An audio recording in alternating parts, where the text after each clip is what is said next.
All right, everyone, welcome back to another mini lesson on comma usage in formal writing. So this lesson is intended to provide extra support and extra practice for the convention we're about to dive right into so that we can all keep progressing and moving forward this year. The first thing I would like you all to do is go ahead and get your journals out and write down these 3 sentences. Number 1, outside, even through the shut window pane, the world looked cold, coming from 1984. Sentence 2, Cousin Tom, though not fluent in speech, had inspired me with that desire by his eloquent description of the place, coming from Narrative of the Life of Frederick Douglass, an American Slave. And sentence 3, he built a small house called a cocoon around himself, coming from The Very Hungry Caterpillar. So go ahead, write these 3 sentences down, and then you will go through them and highlight all of the commas in each sentence. Pause the video, write the sentences, highlight the commas, and resume the video once you are ready. All right, so your journal should look like this, right? Each of the sentences written down and both commas in each sentence highlighted. So now take a minute and brainstorm. Do you notice anything that all of these sentences have in common? So a little hint, look at the structure of the sentences rather than the content. So again, take a minute, jot down your thoughts in your journal and pause the video. Resume it once you're ready to move forward. All right, so if you said something having to do with the commonality of the phrase between commas in each sentence, then you would be correct. And that is called a non-restrictive element. So what does a non-restrictive element mean? So non-restrictive elements are non-essential words that interrupt the sentence. These elements provide extra detail, but they can be removed without changing the overall meaning of the sentence.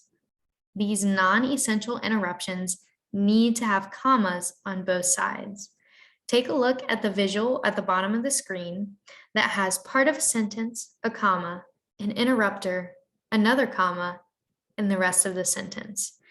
Jot down this visual within your journal, pause the video, and resume it once you're ready to move forward. So now let's return to the 3 sentences that we have all written down from the beginning of the lesson. So now you're going to go back and underline the non-restrictive element or interrupter for each sentence.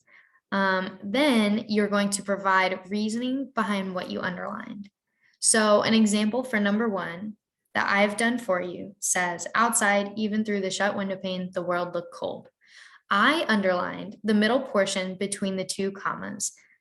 My reasoning behind this is that this interrupter provides more context for looking outside.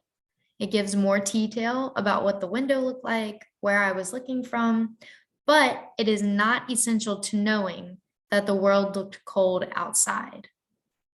So go ahead for numbers 2 and 3, do them on your own, underline the non-restrictive element and provide your reasoning, and move forward when you're ready to check your answers. All right, so your sentence and reasoning for number 2 should look something like this. You should have underlined, though not fluent in speech. This is the interrupter because it describes Cousin Tom, right? It gives us a better understanding of Cousin Tom's characteristics, but it is not essential to knowing that the overall meaning of the sentence is that Frederick Douglass was inspired to go to Baltimore by Cousin Tom's description. It is not needed to fully understand the sentence, meaning that that is the non-restrictive element. For number 3, you should have underlined called a cocoon. So in the story, The Very Hungry Caterpillar, the caterpillar eats and eats and eats and then builds a cocoon around himself before becoming a butterfly. But when reading this sentence, we still understand that he builds a small house around himself, even without the phrase that it is called a cocoon. This description is nice for the readers to know, but it is not essential to knowing the overall meaning. Therefore, That is the non-restrictive element. So now let's take some time and practice. So this sentence comes from In the Time of the Butterflies by Julia Alvarez. It says, their father gets up, swaying a little with drink and tiredness, and opens up the store. Are commas needed? Why or why not?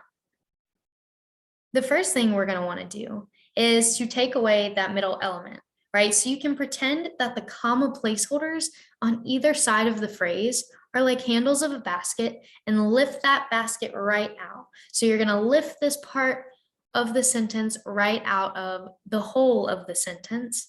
So because we're doing this virtually, we're just going to cover that part up, and then we're going to reread the sentence and see if we understand the meaning.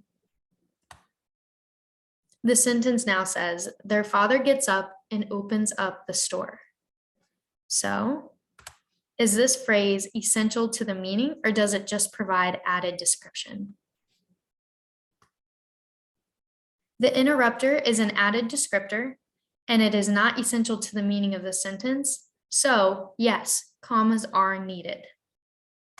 The sentence should read with commas, their father gets up, comma, swaying a little with drink and tiredness, comma, and opens up the store.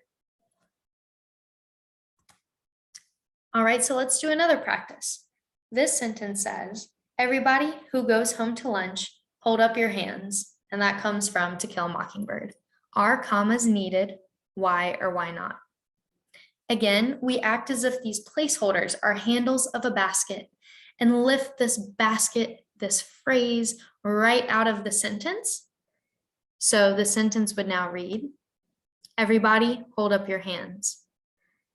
Is this phrase, who goes home to lunch, essential to the meaning of the sentence? Yes, this is essential to the meaning because it tells us who should hold up their hands. Without the phrase, it would just say everyone hold up your hands. But with the phrase, we as readers know that those who hold up their hands are the ones who go home to lunch. So it is not an interrupter because it is essential to knowing who should hold up their hands. So commas are not needed. The sentence should read, everybody who goes home to lunch, hold up your hands. Now let's go ahead and do one more practice. This is coming from I Am Malala, the girl who stood up for education and was shot by the Taliban. It says, on our left was the tomb of Sher Muhammad Khan, the finance minister of the ruler of Swat, all overgrown with grass, and on our right, the snack factory. So this sentence may be a little more intimidating because it has multiple places, multiple phrases we should look at to see if they're descriptors or if they're essential to the meaning. So let's go ahead and take a look at the first one, the finance minister of the first ruler of Swat. Again, we're going to lift this phrase right out of the sentence, cover that up, and reread and see if we still understand the sentence without it. On our left was the tomb of Sher Muhammad Khan, all overgrown with grass, and on our right, the snack factory. So, do we think that it is an added descriptor that may be nice to know, or is it essential to the overall meaning? Are commas needed? Why or why not? So even without the phrase, we still know that the left had the tomb and the right had the snack factory. Therefore, commas are needed. This is an added description, but not essential to the meaning. So let's go ahead and look at the second phrase, all overgrown with grass. Again, go ahead and lift that phrase right out of the sentence and reread to see if we still know the meaning.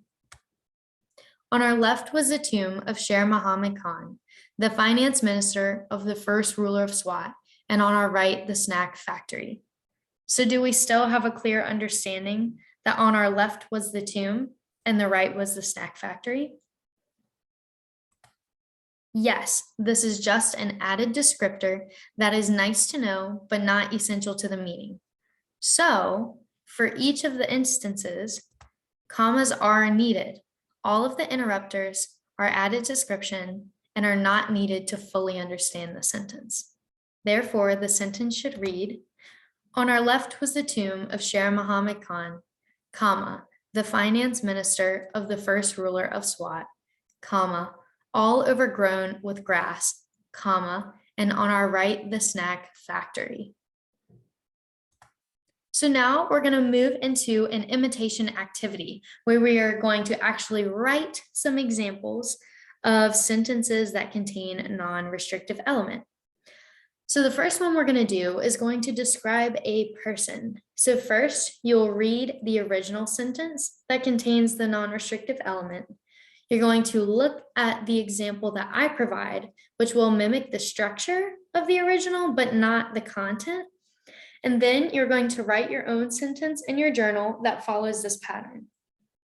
So the original reads, Eliza, who was headstrong and selfish, was respected. My example says, Jennifer, who was generous and kind-hearted, was appreciated. So go ahead, pause the video, and write down in your journal a sentence that mimics the structure, but does not replicate the exact content. Resume the video once you are done.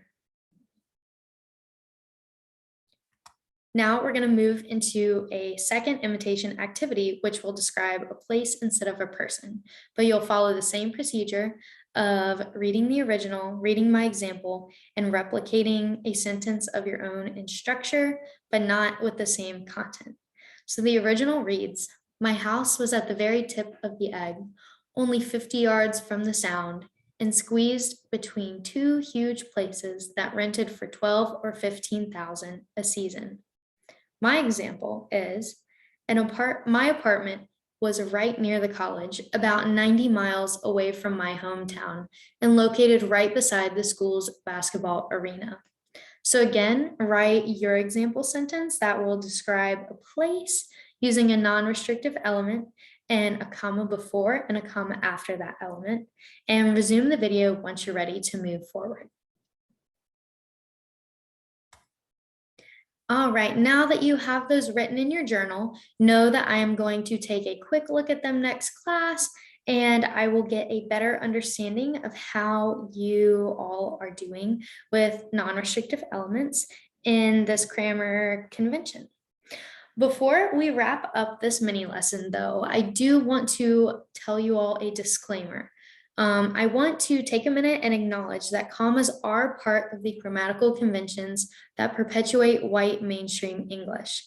So while we as a class are learning how commas are tools used when writing, just know that we are learning the uses and misuses rather than errors in what is wrong. So one article that was written by Doug Glanville in 2020 really dives into the power of a comma and the power of added descriptor clauses. So in the 13th Amendment of the Constitution of the United States that was enacted right after the Civil War in order to end slavery, it says, neither slavery nor involuntary servitude, except as a punishment for crime whereof the party shall have been duly convicted, shall exist within the United States or any place subject to their jurisdiction. That is what the amendment says, but Glanville writes, that comma before except was used to rebuild the white South, a concession for the inconvenience of stripping them of their unpaid labor force. It sat in the hands of the enforcers of the law who decide what was a crime and what was not. We know enforcement of the law was used to essentially re-enslave Black people with impunity through Black codes and inescapable cycles of sharecropping. So Glanville really dives into the power of a comma and the power of added phrases between commas and shows that while they may be technically written into law, sometimes this added description can provide a loophole that does not add to an equitable and equal or a fair society. So just keep in mind that while we are learning these grammatical conventions, they can sometimes feed into an oppressive system or a system that really isn't fair. So just something to keep in mind that we are learning this, but that doesn't mean that everything that we are learning is always equitable. It does perpetuate white mainstream English. Thank you so much for tuning into the mini lesson today. Again, I'm going to look at your journals next class, but feel free to reach out to me with any questions, comments, concerns through email or in person whenever you need me. So thanks so much for tuning in.